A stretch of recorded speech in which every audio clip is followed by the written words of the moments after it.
자, 이제 방금 작업한 그 부품 4개를 기준해 가지고 조립하는 작업까지 쭉 진행을 하도록 하겠습니다. 그래서 이제 조립 부분은 우리 기존에도 여러분들이 많이 작업을 해 보셨겠지만, 자, 이제 새로 만들기입니다. 새로 만들기에서 조립을 하기 위한 standard.iam 선택하신 다음에 작성 버튼 눌렀고요. 자, 그래서 iam 해가지고 조립을 하기 위한 부분까지 들어왔습니다. 네. 그래서 조립을 하려면은 첫 번째 조립을 하기 위한 부품을 불러와야 되는데, 불러오는 방법이 우리 배치였습니까? 그래서 위쪽에 있는 배치라는 놈을 클릭할 겁니다. 요 아래쪽에 있는 화살표 클릭하셔가지고 배치라는 기능을 실행한 다음에 어떤 부품을 배치할 거냐면은 우리 조금 전에 작업했던 형상이었죠, 그죠? 조금 전에 작업했던 형상에서 첫 번째 부분이 이제 기준이 되는 거. 자, 기준이 되는 부분을 가장 먼저 불러와야 되는데, 기준될 부분을 여기서는 고정틀 할까요? 자, 고정틀 형상이 가장 먼저 기준이 될 거니까 1번 고정틀을 선택하시고 열기를 했습니다. 그래서 적당한 위치에 클릭을 하게 되면은 고정틀 부품이 현재 화면상에 들어왔고요. 자, 들어왔으면은 키보드 ESC를 눌러가지고 현재 첫 번째 고정틀이라는 부품을 불러왔습니다. 그러면 고정틀은 기준이기 때문에 항상 요거죠, 그죠? 여기서 마우스 오른쪽 버튼, 이제 검색기입니다. 검색기에서 마우스 오른쪽 버튼, 기준 형상이니까 고정에 체크를 해야지. 고정에 체크하시게 되면은 이렇게 압정 표시로 나온 걸 확인할 수 있는데, 기존 부품은 현재 이 위치에서 절대 움직이지 마라 라는 고정을 딱 시켰습니다. 아무튼 첫 번째 고정 부품을 불러와서 기준되는 부품을 불러와서 이렇게 고정을 했고요. 두 번째, 또 이번에 불러올게요. 이번에 불러올 부품은 어떤 부품이냐면 방금 불러온 게 1번이었죠. 방금 배치한 게 1번이니까 이번에는 3번 부품을 불러와서 앞쪽에다가 조립을 하도록 하겠습니다. 그래서 배치를 할 건데 3번 기어 커버를 선택을 하고 열기 하신 다음에 적당한 위치에 클릭을 해서 키보드 ESC를 누르게 되면은 이렇게 3번 부품인 커버도 3번 부품인 기어 커버도 이렇게 불러왔고요. 이 상태에서 조립을 할 겁니다. 어떻게 조립할 거냐면은 여기 보니까 이렇게 나사 구멍들이 쭉 이렇게 생성되어 있는데, 아마 우리가 실질적으로 이런 제품을 조립을 한다 하더라도 어떻게 조립할 거냐면은, 그죠? 이 나사 구멍을 전체적으로 이렇게 쭉 조립해도 해도 상관없겠지만은 보통 조립을 할 때 어떻게 합니까? 예, 한쪽을 조립하고 반대쪽을 조립을 해서 먼저 고정을 시킨 다음에 나머지 나사들도 체결하지 않습니까? 그래서 여기서도 나사 구멍이 전체적으로 개수가 많다 하더라도 실질적으로 두 개만, 그죠? 여기 두 개라든지 이렇게 두 개만 조립한다든지, 아니면은 요렇게 두 개를 조립한다든지, 아니면은 이렇게, 그죠? 요거랑 요거를 조립한다든지, 하여튼 간에 두 개만 조립을 하게 되면은 이 형상에 대해서는 이제 각도 회전되는 회전되는 구속을 적용할 수 있으니까 바로 이제 조립을 해 볼게요. 그래서 구속이라는 기능을 실행해서 메이트에서 메이트라는 조립으로 사용자가 선택하는 원통면입니다. 여기 그죠? 원통면을 클릭하고 이 원통면은 여기 원통면하고 조립됩니다. 원통면끼리 클릭을 하고 확인 버튼 누르면, 자, 확인 버튼 누른 다음에 요걸 살짝 당겨 볼까요? 이렇게 마우스로 드래그 해 보시면은 이렇게 축 방향이죠. 축 방향으로 조립된 모습을 볼 수 있고요. 이제 얘가 이렇게 축을 기준으로 해서 회전되는 성질 남아 있으니까 이 회전되는 성질을 조립하기 위해서 어떻게, 그죠? 이번에는 이 구멍하고 이 구멍 조립해도 되고요. 아니면은 요거랑 요거 조립해도 되고, 아니면 아까 보신 것처럼 그거였죠. 이 구멍하고 요것도 조립해도 되고, 아니면은 얘랑 얘 조립해도 되고, 하여튼 간에 다른 거 하나만 더 조립하게 되면은 회전에 관련되는 조립을 막을 수가 있습니다. 그래서 구속에서 다시 메이트 할 건데, 저 같은 경우는 반대쪽 찍어 볼까요? 여기 원통면 클릭하고 여기 원통면을 클릭을 해서 이렇게 조립을 하게 되면은 이제 축 방향으로만 이렇게 움직이는 모습을 볼 수가 있습니다. 이제 이 상태에서 이제 다시 구속할 건데 어떤 부분입니까? 여기 평면하고 이 평면을 클릭을 해서 이렇게 조립을 하게 되면은 이거는 이제 완전 조립되었기 때문에 더 이상 움직이지 않고요. 자, 다음은 안쪽에. 자, 안쪽에 뭐가 들어가냐면 이제 나사축 들어가나요? 안쪽에 참 기어축이죠. 안쪽에 기어축을 조립을 하도록 하겠습니다. 그래서 다시 배치해서 우리 조금 전에 작업했던 4-1번 이제 기어축을 열기에서 적당한 위치에 클릭을 하고 키보드 ESC 누르면은 기어축이 들어왔고요. 이 기어축을 조립하기 쉽게 회전해 볼까요? 회전해 가지고 기어축 선택하시고 이렇게 조립하기 쉬운 방향으로 회전했습니다. 그리고 키보드 ESC 그리고 조립하기 쉽게 이렇게 살짝 옮겨 가지고 배치를 시켰고요. 자, 이런 방향으로 해서 배치를 했습니다. 이제 이 기어축이 어디 들어가냐면은 이 위쪽에 안쪽 구멍입니까? 이 안쪽 구멍에 들어가니까 뭐 조립하는 순서는 상관없겠지만은 구속에서 메이트의 메이트. 자, 첫 번째는 여기 원통면에 해당되는 축이랑 그리고 여기 원통면입니까? 여기 원통면에 해당되는 축이랑 선택을 해서 확인 버튼 누르고 이 기어축을 이렇게 바깥쪽으로 빼시면은 축 방향으로 움직이는 모습을 확인해 볼 수 있고요. 자, 축 방향으로 이렇게 움직이는데 이게 지금 제가 형상을 너무 크게 그렸나요? 지금 이제 구멍이 좀 작다라는 느낌이 드네요. 구멍이 작든지 또는 축이 크든지 이건 나중에 또 편집 가능하니까 아무튼 이렇게 조립을 한 상태에서 이제 얘가 안쪽으로 들어갈 겁니다. 어디까지? 구속에서 여기 측면하고요. 안쪽 면이죠. 안쪽에 있는 측면하고 기어의 측면을 선택을 해서 확인 버튼 누르면 안쪽에 들어가서 이제 얘는 회전되는 성질만 남아 있습니다. 자, 아래쪽에도 같은 방법으로 또 기어축을 불러옵니다.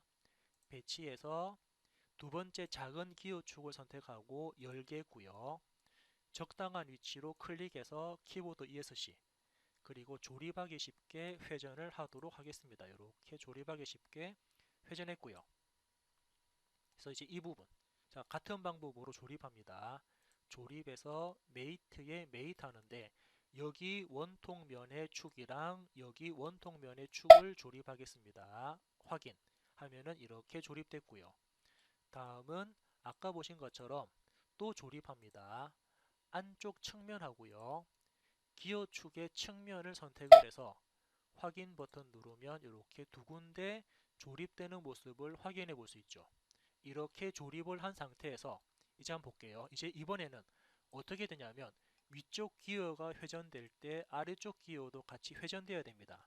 그 부분에 대한 조립입니다. 이제 위쪽 기어랑 아래쪽 기어를 기어와 기어끼리 조립을 하려고 화면을 이렇게 먼저 배치를 한 상태에서 기어가 서로 간에 맞물리지 엇갈리지 않게끔 이렇게 화면을 좀 이렇게 움직이도록 하겠습니다. 아마 어디 치수를 제가 잘못 넣었는지 아니면 도면 자체가 잘못됐는지 이 두 개가 이렇게 중복되는 걸 확인해 볼 수 있네요. 원래 이게 중복되면 안 되는데 아마 제가 도면 자체가 잘못된 것 같습니다. 아무튼 그 도면은 뭐 향후에 다시 수정할 수가 있으니까 일단 기어를 이렇게 그죠?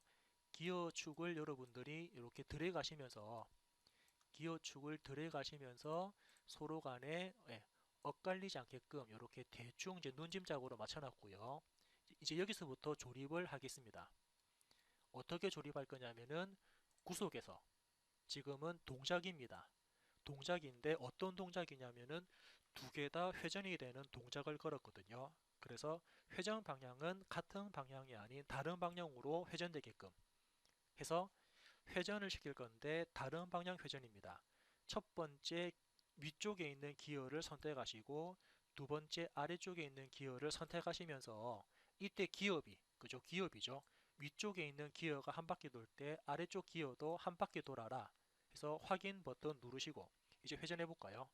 위에 있는 기어를 회전하면은 아래쪽 기어가 맞물려서 회전되는 모습을 볼 수 있죠. 즉 기어와 기어를 이렇게 지금처럼 조립을 했습니다. 자 이제는 측면에 들어가는 우리 플랜지 커버 자 배치해서 플랜지 커버를 선택을 하고 열기를 했고요. 적당한 위치에 클릭을 해서 배치를 했습니다. 키보드 ESC 누른 다음에 이제 회전, 조립을 하기 위해서 이렇게 조립하기 쉬운 방향으로 회전했고요. 키보드 ESC. 자, 아까와 마찬가지로 여기 나사 구멍들이 있으니까 구속에서 여기 나사 구멍 축이 원통면이랑 여기 나사 구멍 원통면끼리 조립합니다. 확인했고요. 자, 형상을 바깥쪽으로 뺀 상태에서 이번엔 아래쪽 부분, 자, 아래쪽 부분도 같이 조립을 하겠습니다.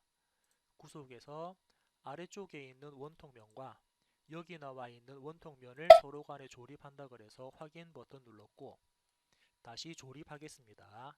여기 측면과 이 측면을 선택을 해서 확인 버튼 누르면 전체적으로 조립이 끝났습니다. 자, 이렇게 전체적으로 조립 끝났고요. 자, 이번에는 그냥 마지막으로 안쪽에 나사, 그죠? 이 부분에 나사가 들어가니까 나사를 하나 불러와서 조립을 하는 형태로 보도록 하겠습니다. 그래서 이제 나사를 불러올 거니까는 배치 밑에 있는 컨텐츠 센터 배치를 누른 다음에 어떤 나사를 불러올 거냐면은 지금은 둥근 형태니까는 소켓머리 볼트를 불러오면 되나요? 그래서 이제 예, 현재 그 이제 컨텐츠 센터 배치를 실행을 하고 해당되는 표준 부품을 현재 이렇게 불러올 건데 사용자는 소켓머리 볼트에서 어떤 형상을 불러올 거냐면은 여기서는 예를 들어 가지고 ISO 불러올까요? ISO 476이라는 부품 선택하시고 확인했습니다. 그리고 사용자가 이제 조립을 할 거니까 조립을 하기 위한 예, 예. 첫 번째 조립을 하기 위한 원형 모서리. 자, 원형 모서리는 어느 모서리입니까? 원형 모서리 이 모서리죠. 원형 모서리는 여기 모서리고요. 클릭. 예. 두 번째는 원형 모서리 다시 클릭할까요? 원형 모서리를 다시 클릭했습니다. 그리고 자동 드립이라는 부분. 여기서는 패턴 따르기. 자, 패턴 따르기인데 요거 크기 변경. 자, 이제 나사의 길이를 바꿀 거니까 크기 변경을 클릭합니다. 크기 변경에서 이 나사에 대한 호칭 지름은 M6일 거고요. M6짜리 나사에 대한 길이. 자, 나사 길이를 한 20 정도로 잡겠습니다. 그래서 M6인데 나사 길이를 20 정도로 해서 확인 버튼 누르면은 요거에 우리가 처음에 이 구멍을 패턴 기능으로 원형 패턴으로 작업했기 때문에 나사도 자동으로 원형 패턴 되면서 동일하게 조립된 모습 볼 수 있죠. 자, 반대쪽에도 똑같은 방법으로 나사 컨텐츠 센터 배치해서 같은 방법으로 똑같은 소켓머리 볼트를 선택하고 확인했고요. 자, 볼트가 들어가기 위한 원형 모서리. 자, 안쪽에 있는 원형 모서리 클릭합니다. 그리고 자, 지금 여기 보시면은 패턴 따르기로 했기 때문에 체크되어 있기 때문에 볼트들이 자동으로 패턴이 되고요. 그리고 크기 변경을 눌러가지고 아까처럼 볼트의 길이, 볼트에 대한 호칭 지름은 M6인데 길이 20 잡아서 확인 버튼을 눌러서 전체적으로 이렇게 복사까지 체크를 했습니다. 자, 그래서 오늘은 이렇게 자 전체적으로 조립까지 끝난 상태고요. 자, 예를 들어 가지고 이 두 번째 있는 고정틀, 고정틀을 마우스 오른쪽 버튼 가시성의 체크를 풀게 되면은 이렇게 조립된 모습을 볼 수 있습니다. 위쪽 기어가 돌면은 아래쪽 기어까지 같이 회전되는 모습을 볼 수 있다라고 했고, 그리고 볼트 길이도 현재 좀 길게 표현되어 있네요. 이 볼트 길이도 여러분들이 좀 수정해서 볼트 길이까지 수정하셔가지고 전체적으로 모델링을 편집하시면 될 것 같습니다. 아무튼 오늘은 이렇게까지 작업을 해서 자, 그래서 기어박스에 대한 모델링 작업하고 조립 작업까지 마무리를 하도록 하겠습니다.